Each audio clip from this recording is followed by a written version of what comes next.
विचित्र दुनिया। इस कड़ाके की धूप में काम करते करते मेरी हालत खराब हो गई है। गरीब महेश कड़ाके की धूप में खेत में काम कर रहा था। तभी उस खेत का मालिक बंसीलाल वहाँ आता है। अबे ओ, 2 कौड़ी के गरीब इंसान, आज पूरे खेत की जुताई हो जानी चाहिए, वरना मार मार कर तेरी चमड़ी लाल कर दूंगा। जी मालिक। बंसीलाल उड़ानपुर गांव का सबसे अमीर आदमी है और महेश सालों से बंसीलाल के खेत में मजदूरी का काम करता रहा है। बंसीलाल बड़ा ही जालिम किस्म का इंसान था। एक दिन महेश दिन भर मजदूरी करने के बाद थका हारा अपने घर आता है। साधना खाना बना कि नहीं? आज तो बहुत जोरों की भूख लगी है। हाँ जी, आइए आइए महाशय, आज तो आप हजारों रुपए कमा के आ रहे हो ना, जो आपको इतनी भूख लग रही है। तुम तो आते ही शुरू हो गई। सारा दिन खेत में कड़ी मेहनत करो और शाम को घर आओ तो तुम्हारी बक बक सुननी पड़ती है। घर में जवान बेटियां हैं और आप बस एक ही काम करने पे तुले हैं। अरे रोज 100 रुपए कमाने से घर नहीं चलता है। महंगाई के दौर में कोई दूसरा काम भी कीजिए ना, जिससे आप ज्यादा पैसा कमा सकें। साधना, ये खेत मजदूरी का काम भी मुझे बड़ी मुश्किल से मिला है। अपने गांव में करने के लिए कोई दूसरा काम है ही नहीं। अगर मुझे पता होता कि आपसे शादी करने के बाद मुझे जीवन में इतनी ठोकरें खानी पड़ेंगी, तो मैं कभी आप जैसे फालतू इंसान से शादी नहीं करती। अरे ये भी कोई जीवन है? ना पहनने के लिए ढंग के कपड़े हैं, ना खाने के लिए अच्छा खाना है, और ना ही जीवन में कोई खुशी है। बस हर समय मायूसी और गरीबी। साधना की बातें सुनकर महेश और उनकी बेटियां उदास हो जाती हैं। महेश अपने परिवार के साथ अपने छोटे से घर में बड़ी गरीबी अवस्था में अपना जीवन बिता रहा होता है। महेश जिस बंसीलाल के खेत में काम करता है, वो उसे रोज के 100 रुपए ही देता था। अब इतनी कम आमदनी में महेश और उसके परिवार को अपना गुजारा चलाने में काफी मुश्किलों का सामना करना पड़ता था। एक दिन महेश खेत में एक पेड़ के नीचे आकर बैठ जाता है। पता नहीं ये बंसीलाल मेरी पगार कब बढ़ाएगा। तभी सामने एक पेड़ अचानक जोर जोर से हिलने लगता है। अरे, ये पेड़ इतना हिल क्यों रहा है?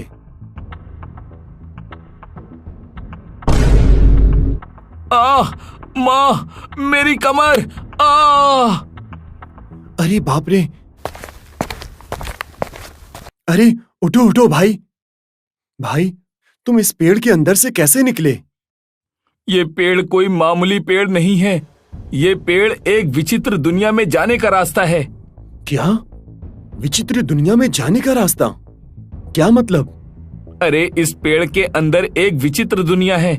इस दुनिया में अगर जो नेक इंसान जाएगा तो उसका भाग्य चमक जाएगा, और जो नेक इंसान नहीं है वो मेरी तरह बाहर फेंक दिया जाएगा। इतना बोलकर वो आदमी वहाँ से चला जाता है। ऐसा कैसे हो सकता है? इस पेड़ के अंदर एक और दुनिया है। महेश हैरत भरी निगाहों से उस पेड़ की ओर देखता है तो उस पेड़ के नीचे वाले हिस्से पे एक बात लिखी थी कि अगर धन पाना हो और अपनी किस्मत को चमकाना हो तो आकर इस दुनिया की एक पहेली सुलझाओ। ये पढ़कर महेश दंग रह जाता है। इस पेड़ पर कौन सी पहेली सुलझाने की बात लिखी है? क्या करूं? क्या मैं इस दुनिया में जाऊं? अगर मैं उस पहेली को सुलझा दूंगा तो मेरी सारी गरीबी और परेशानी दूर हो जाएगी। महेश बड़ा ही भोला भाला और नेक दिल का इंसान था। अब अपने परिवार के हालात और अपनी गरीबी दूर करने की बात सोचकर महेश बेखौफ उस पेड़ के अंदर घुस जाता है, जहाँ से काफी तेज रोशनी आ रही थी। तभी महेश सीधे एक अजीब सी दुनिया में आ पहुँचता है। उस दुनिया में घर उल्टे बने हुए थे और वहाँ के इंसानों के चेहरे बड़ी ही भयानक जानवर और पक्षियों की तरह थे, और वहाँ की हर चीज उल्टी और टेढ़ी थी। ये सब अनहोनी देखकर महेश के होश उड़ जाते हैं। ये कैसी अजीब सी दुनिया है? और ये क्या? यहाँ के इंसानों की शक्लें जानवरों और पक्षियों की तरह क्यों है? तभी पक्षियों की शक्ल के 2 अजीब से आदमी महेश के पास आते हैं कौन हो तुम और इस दुनिया में कैसे आए? मेरा नाम महेश है। मैं इस पेड़ के अंदर से इस दुनिया में आया हूं। पर यह दुनिया ऐसी क्यों है? यहाँ के सारे घर टेढ़े और आप सबके चेहरे पक्षी और जानवरों की तरह क्यों हैं? लगता है तुम्हें भी हमारे राजा के पास पेश करना होगा। तभी अजीत महेश को तलवार की नोक पर विचित्र दुनिया के एक बड़े से महल के अंदर ले आता है, जहाँ पर कई सारे पक्षी और जानवर की शक्लों वाले इंसान थे और सामने कुर्सी पर वहाँ एक राजा बैठा हुआ था। उस राजा के शरीर पर काफी बड़े बड़े बाल थे और उसके कान भी काफी बड़े थे। वो दिखने में बड़ा ही डरावना लगता था। ये सब देखकर महेश की आंखें चकराने लगती हैं। ये सब क्या है? ये दुनिया ऐसे अजीब सी क्यों है? महेश, मैं यहाँ का राजा हूँ। पहले हमारा ये गांव काफी सुंदर था और हम सब तुम्हारी तरह आम इंसान थे और मजे से अपना जीवन बिता रहे थे। उस दिनों मैं अपने गांव का मुखिया था। तभी एक दिन हमारे गांव में एक बाबा आए। वो बाबा हमारे गांव में घूम रहे थे। तभी हमारे गांव का एक चमन नाम का शराबी आदमी, जो शराब के नशे में एक जानवर का शिकार कर रहा था, तब बाबा ने चमक को शिकार करने से मना किया, मगर चमन ने नशे की हालत में बाबा की एक नहीं सुनी और चमन ने बाबा को बेरहमी से धक्का देकर नीचे गिरा दिया। मैं गांव का मुखिया था, इसीलिए बाबा चमन की शिकायत लेकर मेरे पास आए थे, मगर चमन मेरे गांव का निवासी था, इसीलिए मैंने बाबा के बजाय चमन का साथ दिया और बाबा को बहुत जलील करके अपने गांव से बाहर निकाल दिया। पर हमें नहीं पता था कि वो बाबा बड़े ही ज्ञानी बाबा थे। उन्होंने क्रोधित होकर जाते जाते हमारे गांव और मुझे ऐसा श्राप दिया कि श्राप से हमारे गांव के सभी इंसान ऐसे बन गए और हमारा ये गांव एक विचित्र दुनिया बन गया। ये सारी बातें सुनकर महेश के होश उड़ जाते हैं। आपने उन बाबा के साथ बहुत ही नाइंसाफी की थी, पर इस विचित्र दुनिया और यहाँ के लोगों को ठीक करने का कोई तो रास्ता होगा ना? एक रास्ता है और उसी रास्ते पर हम सालों से कोशिशें करते आ रहे हैं। अब इस दुनिया से हमें एक ऐसा ही इंसान बाहर निकाल सकता है जो बहुत नेक हो, जिसका दिल साफ हो। सामने एक बोलने वाला जामुन का पेड़ है। वो पेड़ 3 सवाल पूछेगा। अगर कोई इंसान उन सवालों के सही जवाब दे देगा तो हमारा ये गांव पहले की तरह हो जाएगा और हम सब पहले की तरह आम इंसान बन जाएंगे। उन सवालों का जवाब देने की बहुत से लोगों ने कोशिशें की, पर आज तक कोई भी उन सवालों के सही जवाब नहीं दे पाया। अगर कोई एक भी सवाल का जवाब गलत दे देता है तो वो वापस उसी दुनिया में चला जाएगा जहां से वो आया था। ये सुनकर महेश दंग रह जाता है। मुखिया जी, मैं उन सवालों के जवाब दूंगा। फिर महेश उस विशाल जामुन के पेड़ के पास आता है। हे वृक्ष देवता, मेरा नाम महेश है। मैं एक नेक काम करने के इरादे से आपके पास आया हूं। कृपया आप मेरी सहायता कीजिए। महेश, मेरा पहला सवाल, एक हत्यारा है जिसे हत्या करने के जुर्म में मौत की सजा सुना दी जाती है। एक दिन उस हत्यारे को कैद खाने से बाहर लाया जाता है और उसे जेल के 3 बंद कमरे दिखाए जाते हैं और उसे कहा जाता है कि उन तीनों कमरों में से एक कमरे में धधकती हुई आग है, दूसरे कमरे में कई सारे जहरीले सांप हैं और तीसरे कमरे में 3 साल से भूखे 4 शेर हैं। अब तुम्हें किसी एक कमरे में जाना होगा, तो बताओ महेश, उस हत्यारे को किस कमरे में जाना चाहिए जहां उसकी जान बच जाए? इस अजीब से सवाल को सुनकर महेश और सारे लोग दंग रह जाते हैं। ये तो बहुत ही कठिन सवाल है। कठिन है, मगर नामुमकिन सवाल नहीं है। महेश सोचने लगता है। पहले कमरे में आग है, दूसरे में जहरीले सांप और तीसरे कमरे में 3 साल से भूखे 4 शेर हैं।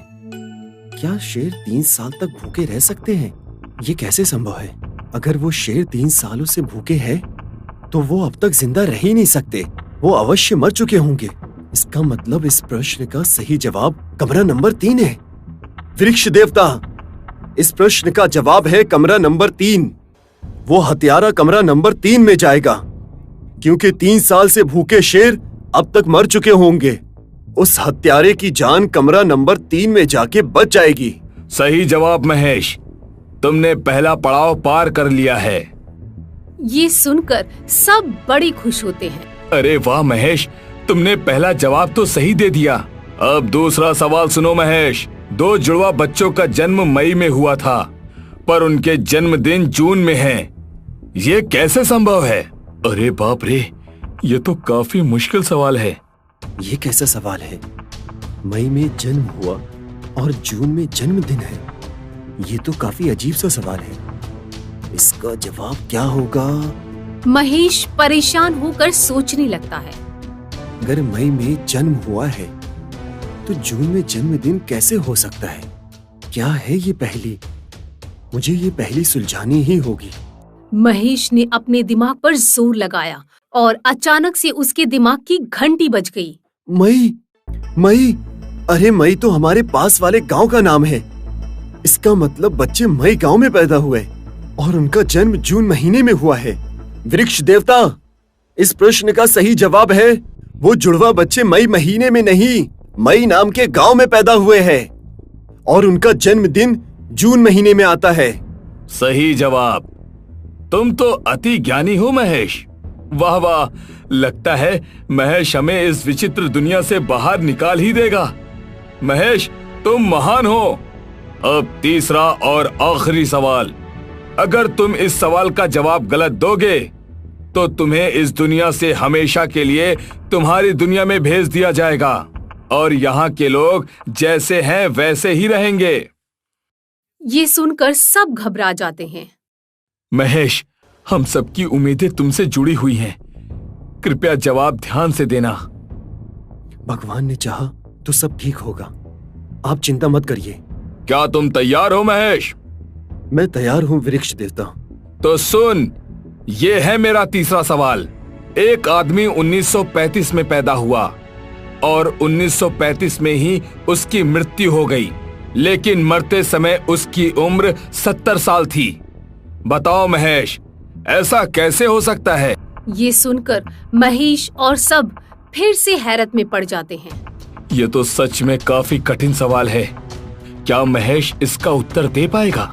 अगर महेश इसका उत्तर नहीं दे पाया तो हम सब लोग ऐसे के ऐसे ही रह जाएंगे। हे भगवान, हमारी मदद करना। सारे लोग मुंह लटकाए महेश से उम्मीदें लगाए बैठे थे और महेश सबकी आस को पूरी करने की जी तोड़ कोशिश कर रहा था। काफी समय तक महेश सोचता रहा, पर उसे उस सवाल का जवाब नहीं आ रहा था। क्या करूं? क्या होगा इस सवाल का जवाब?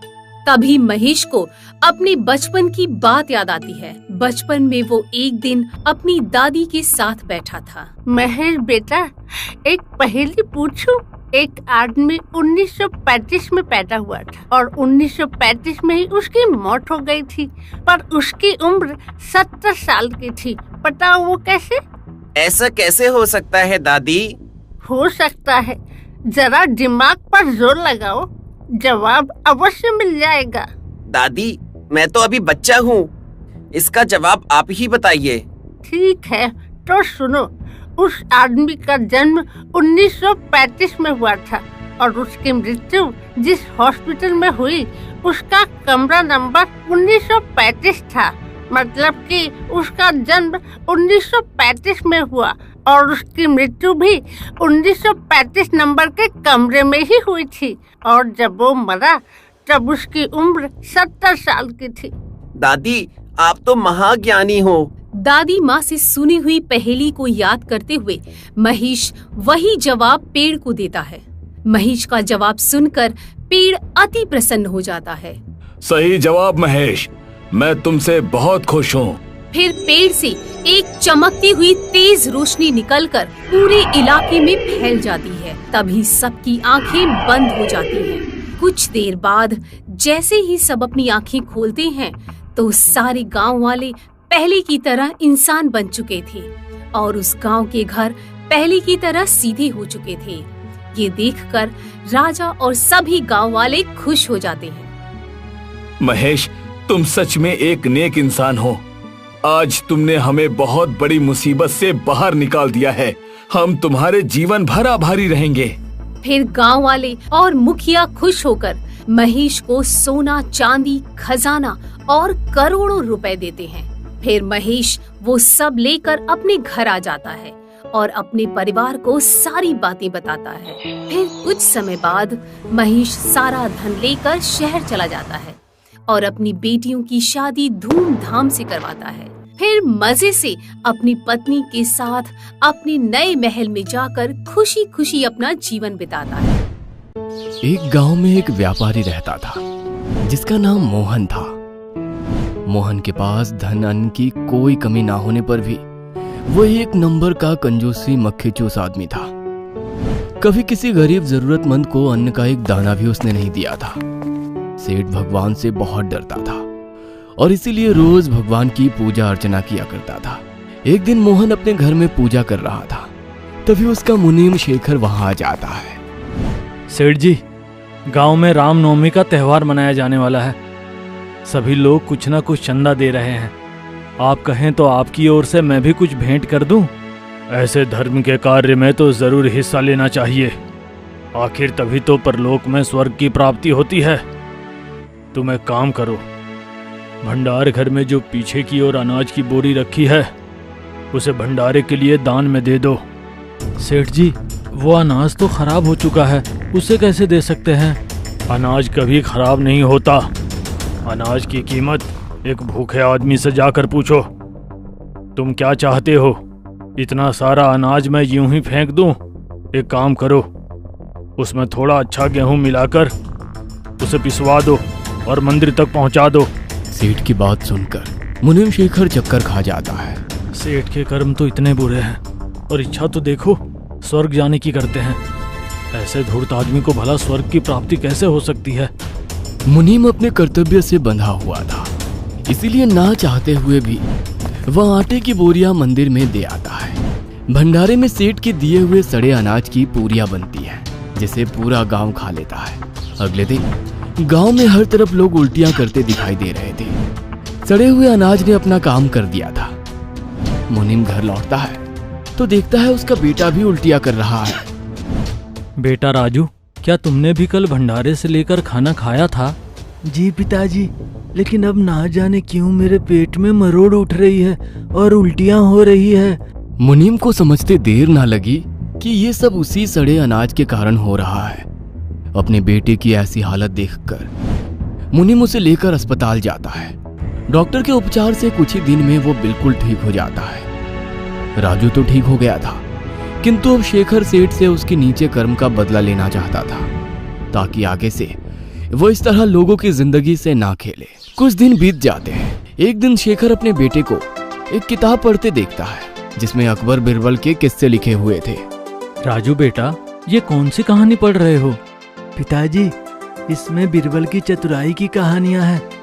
बिरबल ने स्वर्ग यात्रा के नाम पर कैसे अकबर को सही गलत समझाया, इस कहानी में वही बताया गया है। स्वर्ग की बात सुनकर शेखर राजू के हाथ से किताब लेकर पढ़ने लगता है। लगता है अब बिरबल बनकर इस सेठ को सही गलत समझाने का समय आ गया है। शेखर पूरी योजना तैयार कर लेता है और गांव के ही नाई के पास पहुंच जाता है। भाई, आज आपसे एक मदद मांगने आया हूँ। बोलो शेखर भाई, क्या बात है? 3 दिन पहले पूरे गांव में उल्टी और पेट दर्द से लोग बेहाल थे। वो मेरे सेठ मोहन के कारण हुआ था। उन्होंने सड़ा गला अनाज भंडारे में दान कर दिया, जिसके कारण पूरे गांव की ऐसी हालत हो गई। ये तो बहुत गलत बात है भाई। वो सड़ा हुआ अनाज खाने के कारण गांव के कई बूढ़े और बच्चों की मौत हो गई है। उस दुष्ट पापी को तो सजा मिलनी ही चाहिए, लेकिन हम कर ही क्या सकते हैं? कर सकते हैं, बस तुम्हें सेठ के घर उनकी दाढ़ी बनाने जाना है। इसके बाद शेखर नाई के कान में फुसफुसाते हुए पूरा प्लान उसे समझा देता है। अगले दिन नाई सेठ के दरवाजे पर पहुंच जाता है। अरे सेठ जी, आप तो कई दिनों से हमारी दुकान पर आए ही नहीं, तो मैंने सोचा आज मैं खुद जाकर आपकी हजामत बना दूं। अच्छा आओ, कर दो हजामत। नाई दाढ़ी बनाते हुए इधर उधर की बात करना शुरू कर देता है। हुजूर, आपके आंगन में बार बार एक कौवा आकर बोल रहा है। इसका मतलब तो आप समझते ही होंगे। कौवे की भाषा मैं कैसे समझ सकता हूँ? तुम समझते हो क्या? बिल्कुल हुजूर, मैं समझता हूँ। अच्छा, तो बताओ ये कौवा क्या बोल रहा है? ये कौवा कह रहा है कि वो आपके माता पिता और दादा की खबर लेकर आया है। वो आपको स्वर्ग में बहुत याद करते हैं। क्या सचमुच ये मेरे पूर्वजों का संदेश देने आया है? ये कौवा बार बार कह रहा है कि आप तो उन सभी को भूल ही गए हो। आपने आज तक उनकी खोज खबर लेने के लिए किसी को नहीं भेजा। ये क्या बोल रहे हो तुम? भला कोई जीवित आदमी स्वर्ग में जाकर किसी की खोज खबर कैसे ले सकता है? आप तो बहुत भोले हैं हुजूर। क्या आप सचमुच नहीं जानते कि स्वर्ग की यात्रा की जा सकती है? मैं एक पुरोहित को जानता हूँ जो जीवित इंसान को स्वर्ग की यात्रा करवा सकता है। सेठ नाई की बात सुनकर घोर आश्चर्य में पड़ जाता है। अगर तुम्हारी बात सच है तो मैं भी स्वर्ग की यात्रा करना चाहूंगा। आप पहले अपने मन की तसल्ली के लिए अपने किसी नौकर को स्वर्ग की यात्रा पर भेजिए। जब आपको अच्छी तरह तसल्ली हो जाए तभी आप स्वर्ग की यात्रा करना हुजूर। नाई की बात सेठ को जम जाती है और वो अपने मुनीम शेखर को वहां बुलाता है। शेखर, ये नाई कह रहा है कि एक पुरोहित तुम्हें स्वर्ग की यात्रा करवा सकता है। तुम्हें स्वर्ग जाना है और मेरे पूर्वजों का हाल चाल लेकर वापस आना है। देखना उन्हें वहाँ कोई कष्ट तो नहीं है। ठीक है सेठ जी, जैसा आप कहें। मैं आपके पूर्वजों का हाल चाल जानने के लिए स्वर्ग जाने के लिए तैयार हूँ। एक सप्ताह के बाद नाई एक पुरोहित को लेकर सेठ के पास आता है और सेठ के घर से कुछ दूरी पर हवन करने लगता है। हवन के बाद पुरोहित शेखर को पहले से ही तैयार किए हुए घास के ढेर के अंदर भेजता है और आग लगा देता है। अब आपको कुछ दिन इंतजार करना होगा। मैं बता नहीं सकता कि आपके मुनीम को स्वर्ग तक पहुंचने में कितना समय लगेगा।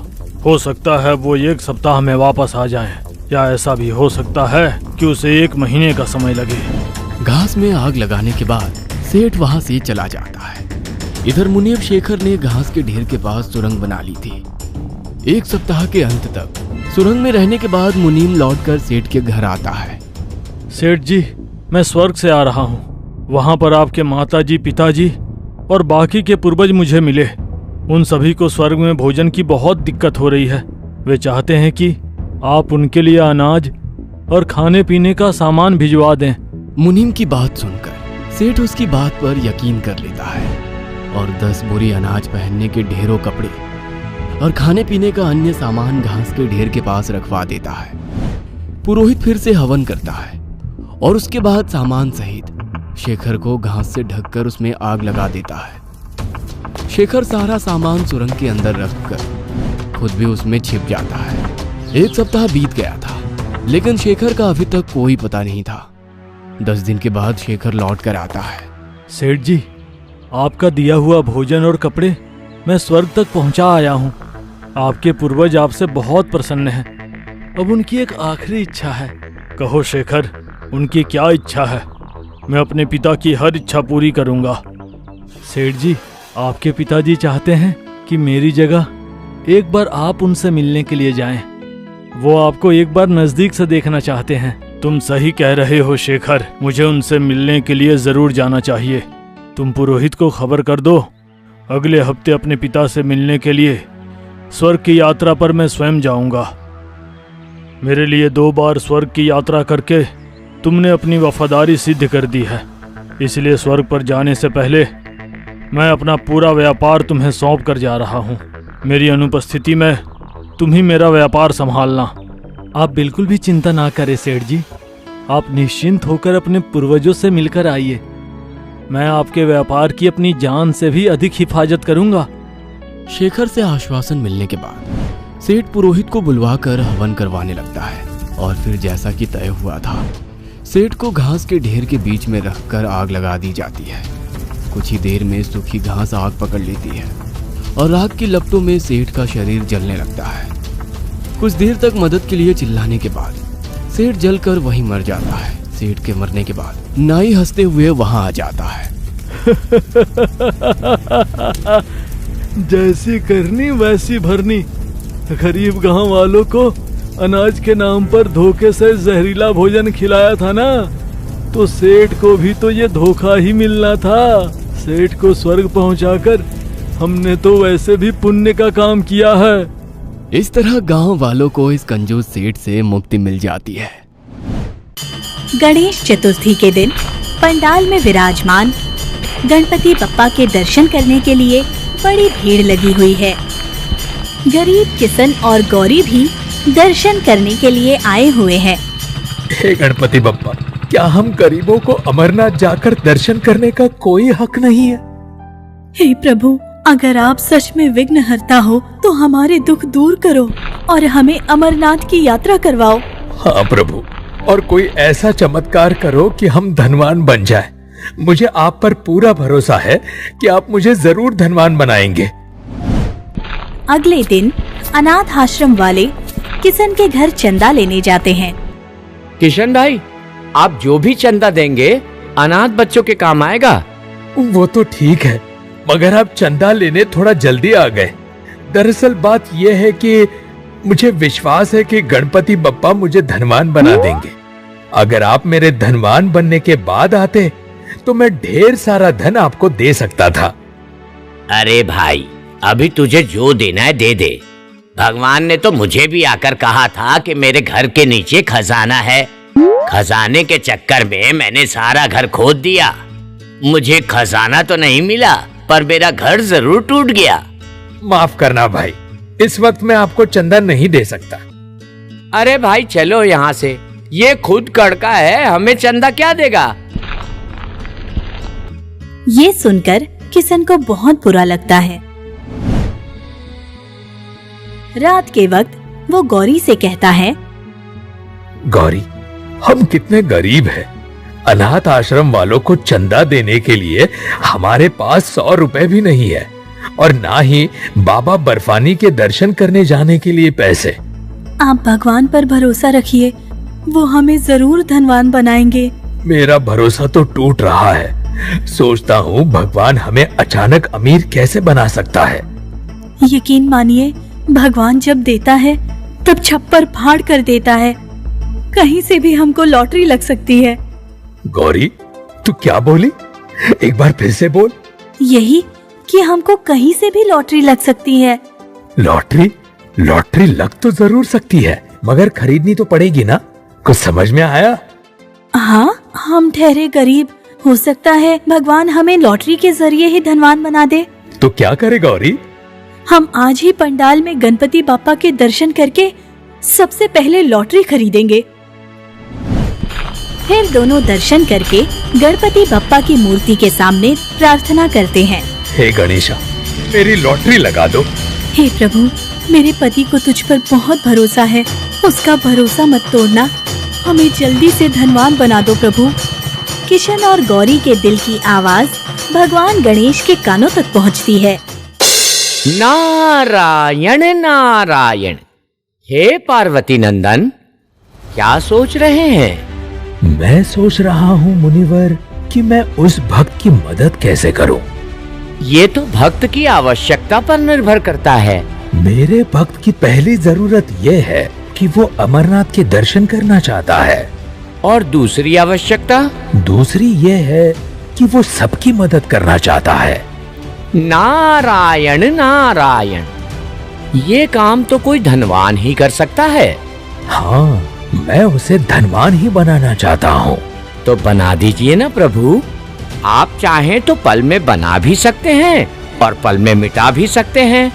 नारायण नारायण। हाँ, मेरे भक्त को धनवान बनाने के लिए अब स्वयं मुझे को पृथ्वी लोक पर जाना होगा। ओम नमः शिवाय। नारायण नारायण। लॉटरी ले लो, लॉटरी। 10 रुपए में अपना नसीब अपना के करोड़पति बन जाइए। लॉटरी। लॉटरी वाले की आवाज सुनकर किशन और गौरी उसके पास जाते हैं। अरे ओ लॉटरी वाले, ले ये 10 रुपए, मुझे एक टिकट दे दे। अरे भाई टिकट तो मैं दे ही दूंगा, मगर ये तो बताओ कि 1 करोड़ की लॉटरी लग जाएगी तो उन रुपयों को आप करोगे क्या? भैया, अगर मुझे लॉटरी लग गई तो सबसे पहले मैं अमरनाथ जी की यात्रा करूंगा। और फिर हम गणपति बापा के नाम से ट्रस्ट खोलकर सबकी मदद करेंगे। ये सुनकर लॉटरी वाले के भेष में आए भगवान गणेश खुश हो जाते हैं। तुम्हारे ख्याल अच्छे हैं, तुम्हें लॉटरी अवश्य लगेगी। अजी, तुम्हारे मुंह में घी शक्कर। चलो अब जल्दी से एक लॉटरी का टिकट दे दो। फिर लॉटरी वाले से लॉटरी लेकर किशन और गौरी अपने घर जाते हैं। 10 दिन बाद जब दोनों हाथ में लॉटरी का टिकट लेकर टीवी देख रहे होते हैं, अब से कुछ ही देर में गणेशा लॉटरी के विजेताओं के टिकट का नंबर एवं नाम घोषित किए जाएंगे। लकी विजेता के टिकट का नंबर है 1, 2, 3, 4, 5, 6। ये तो अपना ही नंबर है। और 1 करोड़ जीतने वाले लकी विजेता का नाम है किशन पांडे।